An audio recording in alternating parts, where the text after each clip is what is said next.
Good morning, सुप्रभात, केम छो। उम्मीद है आप सब लोग बेहतर होंगे, अपना ध्यान रख रहे होंगे। मैं पहले भी आप लोगों को बोल चुका हूं कि हमारे इंडिया में जो है कोरोना का सेकेंड वेव आ चुका है और कई लोगों को वैक्सीन को लेके बड़े डाउट है कि लगवाएं या ना लगवाएं। तो मैं आपको क्लियर कर दूं कि कोरोना वायरस का यदि इन्फेक्शन होता है तो वो किस प्रकार से बॉडी में आगे प्रोसीड करेगा ये हम नहीं जानते।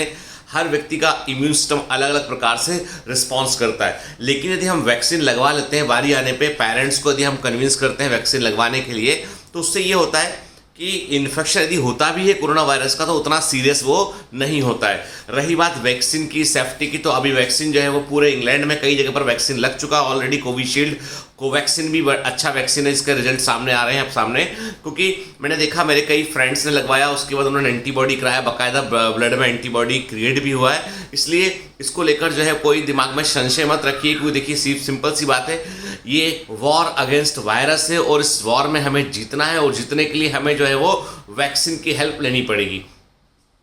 दूसरा जो है मास्क का इस्तेमाल हुआ, सैनिटाइजर का इस्तेमाल हुआ, ये सब करना पड़ेगा बेटा, क्योंकि देखो ऐसा है ना, ये वायरस का जो आउटब्रेक फिर से सेकंड जो लहर आया फैला है, तो ये कोई अपने आप नहीं फैला, इसको इंसानों ने फैलाया। ठीक, हम लोग जब जैसे ही केयरलेस होते हैं, हम अपना मास्क चिन पर लगाते हैं, कान पर लटकाते हैं। मैंने देखा मास्क हर आदमी के पास है, मास्क हर आदमी के पास है, लेकिन पहनने का तरीका जो है बहुत गिनती के लोगों के पास है।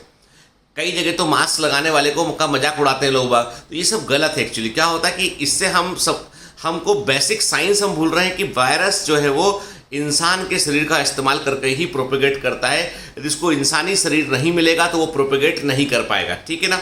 इसलिए हमें सरकार जो लड़ाई लड़ रही है इसमें, हमारे सब जो हेल्थ केयर वर्कर्स लड़ाई में जो पार्टिसिपेट कर रहे हैं, हमें उनकी हेल्प करना है, ठीक है। चलिए आज मैं आपको एक कहानी सुनाता हूँ। इंटरेस्टिंग कहानी है।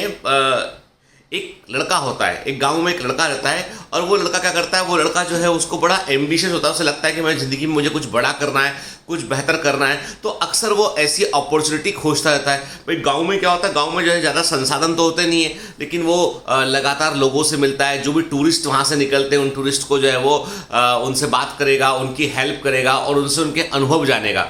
उसे लगता है कि जब हम बाहर वाले लोगों से बात करते हैं तो कई चीज़ें पता चलती है। और ये एक बात आपको बता दूं, मैं कहानी को यहाँ छोड़ के एक बात आपको जरूर बतलाऊंगा कि मैंने गौर किया है कि पिछले जब से कोरोना शुरू हुआ है, जनवरी 2020 के आसपास से कोरोना का प्रभाव इंडिया में शुरू हुआ था।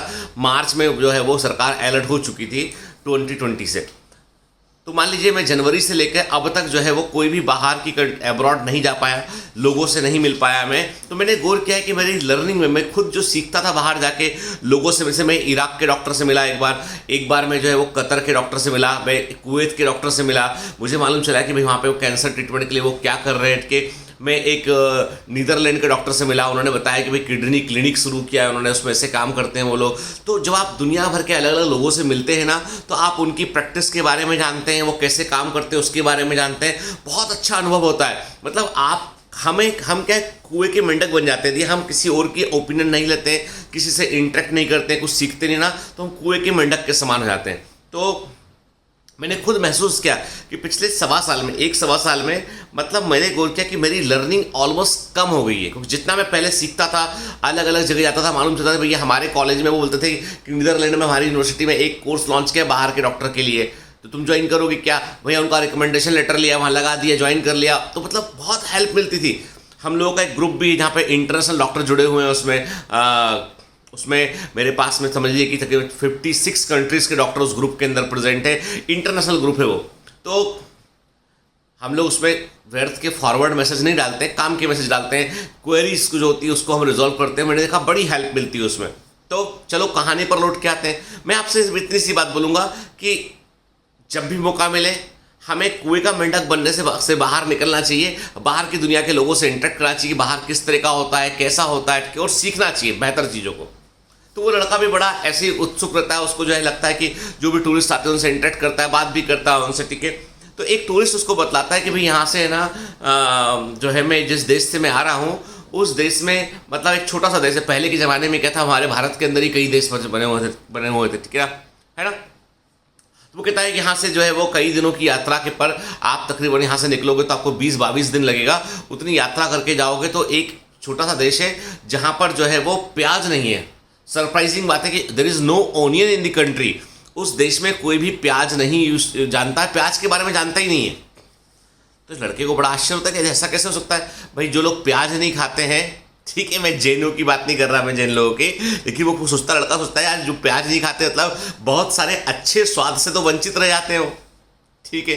तो वो सोचता है यार क्यों ना एक काम किया जाए, कुछ अच्छा बड़ा तो करना ही है, वो कंट्री भी देखी जाए, प्याज का ट्रेड भी किया जाए। तो अपनी गाड़ी में जो है, अपनी जो उस समय घोड़ा गाड़ी होती थी, तो अपनी घोड़ा गाड़ी में खूब सारा प्याज भरता है, बोरों में प्याज भर के लेके जाता है और वो उस कंट्री तक निकल जाता है। 20-22 दिन की यात्रा करने के बाद वो कंट्री के गेट पर पहुंचता है। पहले देश किले होते थे, वहाँ गेट पर पहुंचता है, किले के दरवाजे पे बतलाता है कि मैं राजा से मिलने आया हूँ, मैं कुछ अद्भुत चीज़ लेके आया हूँ आप लोगों के लिए। लोग देखते हैं, कहते खोलो बताओ क्या है, तो दिखाता है प्याज की, ये प्याज है। कहते हैं अरे गंध भी अजीब सी है, क्या है क्या ये बड़ा, क्योंकि चूंकि उस देश के लोगों ने कभी ऑनियन देखा ही नहीं होता है। तो राजा के पास लेके आता है। राजा बोलता भाई हम कैसे मान लें कि कोई कीमती चीज़ है। वो कहता साहब एक काम करो, शाम का जो इवनिंग का जो डिनर बनेगा मुझे बनाने की परमिशन दो आप। तो वो मिल जाती है परमिशन। वो आदमी क्या करता है, अपना पूरा का पूरा जितना भी उसका जो है वो पाक कला, क्यूलरी साइंस जितना भी वो जानता है, वो पूरे आपने जो है वो अपना एफर्ट लगाता है, बढ़िया से बढ़िया खाना बनाने की, बढ़िया सी बिरयानी बनाता है प्याज डाल के, अच्छी सी, है ना, सब्जियाँ बनाता है प्याज डाल के बढ़िया। भाई प्याज तो जो है वो एसेंस, एक्चुअली जितनी भी ऐसी सब्जियां हैं ना जो बड़ी स्वादिष्ट सब्जियां होती हैं, उनमें प्याज का तो काफ़ी सारा इस्तेमाल किया जाता है।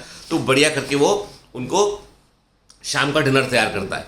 जब राजा खाना खाने आता है, तमाम उसका दरबार खाना खाने आता है और वो खाते, तो वो तो उनको लगता है अरे ये तो अद्भुत स्वाद है, ज़बरदस्त है, ऐसी सब्जियां तो हमने कभी खाई नहीं थी। तो राजा बड़ा खुश आता है, उसका पूरा मंत्री परिषद बड़ा खुश आता है। बोलते भाई तुम तो अद्भुत चीज़ लेके आ, ये हमें भिजवाते रहा करो, तुम अपने देश से ये हमको भिजवाते रहा करो, उसके बदले तुम्हें क्या चाहिए। उसने कहा राजा आप जो योग्य समझे जैसा। तो उसने कहा भाई ऐसा स्वाद तो हमारी 7 पीढ़ियों ने नहीं चखा कभी, हम तुमको एक काम करते हैं, हम तुम्हें इसके बदले सोना देते हैं। तो वो उसके पूरे के पूरे जो है वो प्याज उतरवा लेते हैं और काफ़ी सारा सोना देके उसको जो है वो कहते हैं कि बाय बाय, अब आप अगली बार दोबारा आना, ये लेके आना, ये बहुत कीमती चीज़ है इसके। राजा को लगता है कि भैया ये तो सोने से अधिक कीमती चीज़ है, सोना दो भाई इसको, प्याज ले लो बदले में, क्योंकि भोजन तो प्राइमरी आवश्यकता है, प्राइमरी नीड, प्राथमिक आवश्यकता है। अब वो लड़का सोना लेके वापस लौट रहा होता है। जब वापस लौट रहा होता है, रास्ते में उसको एक और व्यापारी मिलता है, कहीं रुकते हैं सराय में, जिसको बोलते हैं धर्मशाला में कहीं रुकते हैं। तो व्यापारी बोलता है भाई तुम कहाँ से व्यापार करके आ रहे हो, किस चीज़ का व्यापार करते हो। वो लड़का बोला भाई मैं ना एक देश मैंने देखा है जहाँ पर प्याज नहीं था, तो उस कंट्री में मैं प्याज सप्लाई करता हूँ और मेरे को जो है उसका कॉन्ट्रैक्ट मिल गया है। राजा ने बोला है हम तुमसे ही प्याज लेंगे और तुमको उसके बदले सोना देंगे। मतलब प्याज के बदले सोना, पागल है क्या। हाँ प्याज के बदले मुझे सोना मिला है। लड़का बोलता है एक राज की बात बताऊँ। तो वो दूसरा व्यापारी बोलता है बताओ क्या। वहाँ पर लहसुन भी नहीं है, यानी वहाँ पर लहसुन का व्यापार कोई करेगा तो उसको भी सोना मिलेगा। अब वो व्यापारी सोचता है कि अरे यूनिक आइडिया है, मैं लहसुन की सप्लाई करता हूँ।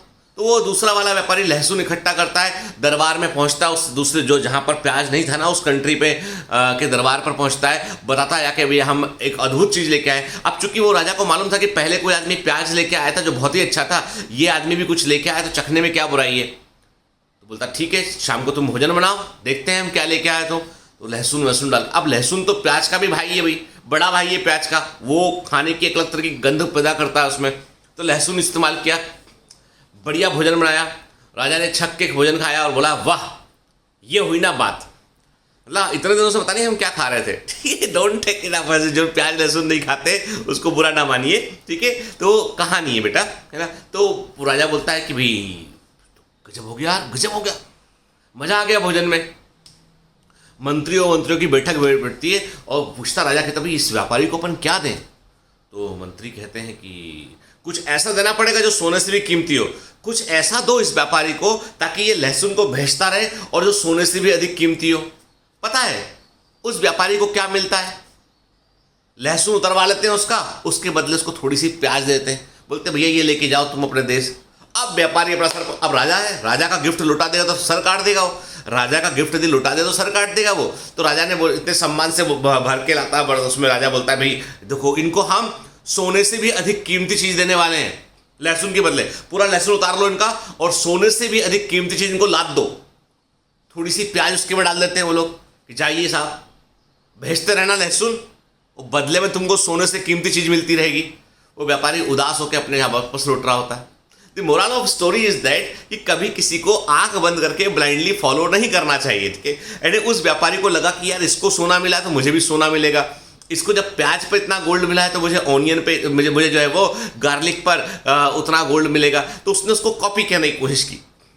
लाइफ में कभी भी ओरिजिनल चीज़ें ओरिजिनल होती हैं, आपको किसी को ब्लाइंडली फॉलो नहीं करना है। आपको उस लड़के ने अपना ओरिजिनल दिमाग लाया कि मुझे ये करना चाहिए तो उसको उसका रिवॉर्ड मिला, लेकिन दूसरे व्यापारी ने एक अपॉर्चुनिटी को देखा वहाँ पे, उसने कहा अरे ये इसको मिला तो मेरे को मिलेगा। पर कई बार ऐसा नहीं होता है, कई बार जो मिलता है वो डिफरेंट होता है और हमें लगता है ऐसा क्यों हो गया, क्योंकि हमने उसमें अपना ओरिजिनल मूलभूत आइडिया नहीं लगाया हमने। समझ रहे बात को? इसलिए मैं कहता हूँ हमेशा कि हम सबका जो ब्रेन है ना उसमें बहुत सारे थॉट प्रोसेस में कई चीज़ें आती हैं कि हमें उन्हें नोट डाउन करना चाहिए, कि हमें दिमाग में रखना चाहिए क्या ऐसा ओरिजिनल विचार है जिसको लेकर हम आगे बढ़ सकते हैं। और ये बात उन लोगों के लिए बिल्कुल सही है जो व्यापार में है, जो एंटरप्रेन्योरशिप में है, उसके लिए बड़ा सही है। उठ के मैंने देखा हाल ही में कि जो है जैसे हम ऑनलाइन एजुकेशन की बात करें तो बाढ़ आ गई है। हर कोई एक ऐप बना के, एक चैनल बना के आ चुका है। बड़े प्लेयर तो थे ही सही, और भी प्लेयर आ चुके हैं। मतलब अब क्या सब हर्ड फॉलो कर रहा है, और हर्ड फॉलो जब करता है ना तो वो फिर उस सबको रिवॉर्ड नहीं मिलता, रिवॉर्ड मिलता है गिनती के लोगों को। तो वही वाली चीज़ है कि ज़िंदगी में लाइफ में हमेशा वही आइडिया सक्सेसफुल रहे हैं जिन आइडिया को ओरिजिनल मूलभूत लोगों ने शुरू किया। ओरिजिनल आइडिया जो रहे वो सक्सेसफुल रहे। कॉपी आइडिया जो होता है वो ज़्यादा सक्सेसफुल नहीं रहता है। खैर, तो कहने का मतलब ये है कि अपनी क्षमताओं को पहचानिए, किसी को बगैर सोचे समझे कॉपी मत कीजिए, तो लाइफ में सफलता जरूर मिलेगी। क्योंकि हम कई बार क्या करते हैं, कॉपी करते हैं, करने के दौरान उसने वही सारी पॉलिसी लड़के ने अपनाई जो पहले वाले ने की थी। खाना बनाऊंगा, खिलाऊंगा, अच्छा लगेगा तो सोना मिलेगा। नहीं, कुछ और तरीके से करता, शायद उसके गार्लिक का भी उसको दाम मिल जाता। तो हमेशा जो है लाइफ में लोगों से प्रेरणा लीजिए, लोगों से इंस्पायर होइए, लेकिन मूलभूत आइडिया जो है अपना स्वयं का रखिए, क्योंकि उसमें ज़्यादा एडवांटेज मिलेगा।